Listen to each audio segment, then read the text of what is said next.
Emmanuel AME Church, also known as Mother Emanuel, received thousands of condolence letters after the 2015 massacre that killed 9 parishioners.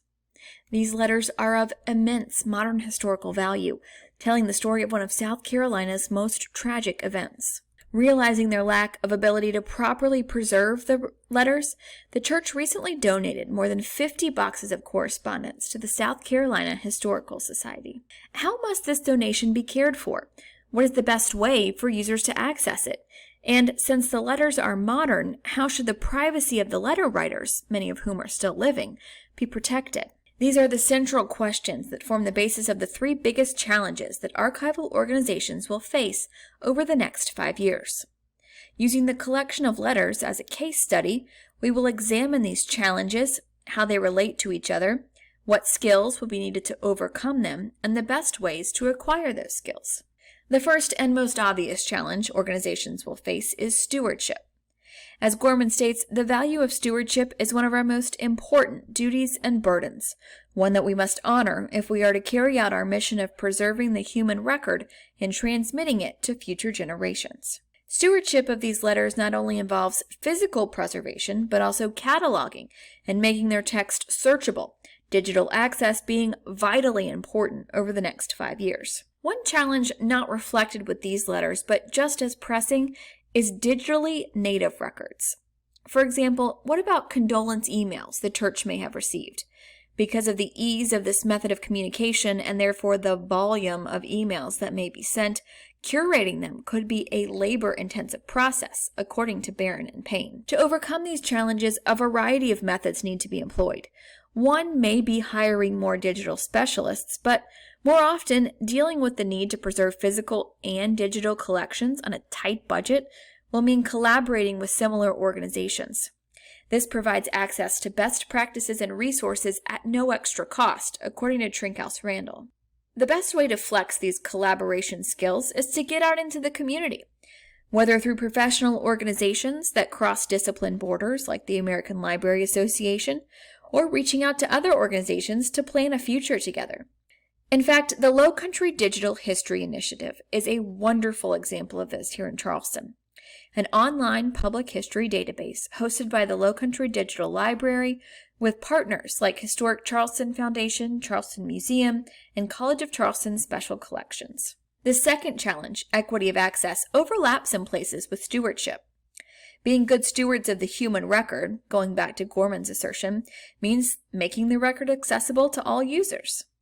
According to news reports, Mother Emanuel donated the letters because they were not equipped for stewardship or access. Equity of access also includes another challenge for archives, collections that reflect the community. The Association of College and Research Libraries, or ACRL, set diversity standards, including one that states collections should be inclusive of the needs of the community.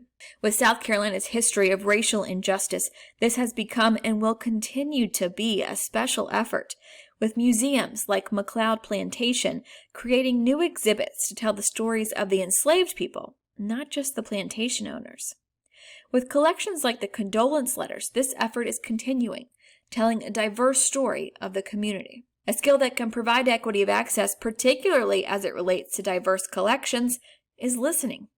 As stated in the ACRL's diversity standards, a responsibility is creating and advocating for the creation of programs and services that are reflective of the cultural heritage, cultural backgrounds, and social identities of the library's constituent populations. Collaboration can also overcome the equity of access challenge by partnering with other organizations to focus on collections highlighting underserved populations. As an example of this, Hickerson references a partnership between the New York State Historical Records Advisory Board and the State Archives and Records Administration to evaluate collection priorities in terms of overlooked people and organizations, particularly relating to experiences in mental health and Latino communities. Listening can be achieved through professional education, but the most important way to achieve this skill is interacting with the community. User surveys, community events, meetings with leaders and other information organizations, these can all serve to increase equity of access.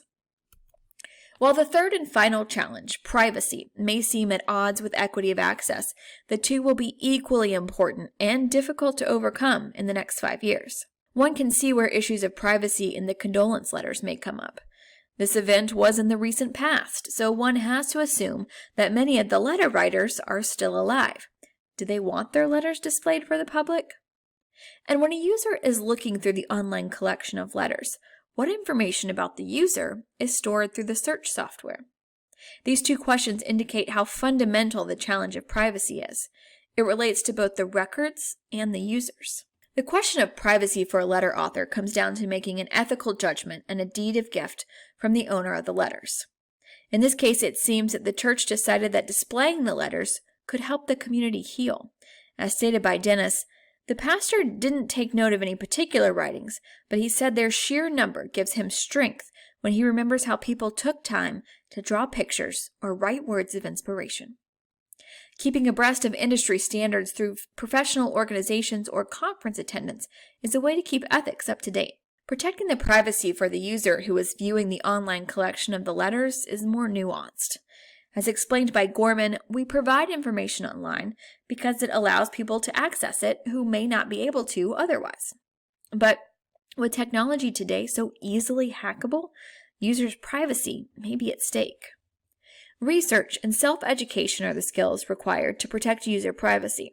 Finding the latest in technology that protects what a user searches for or views in an online collection. In conclusion, through these condolence letters, one can see the three challenges that the archives and records management sector will face over the next 5 years: stewardship, equity of access, and privacy. However, these challenges can be overcome through particular skills, including collaboration, listening, ethics, and research, in order for archives to function better for users and professionals.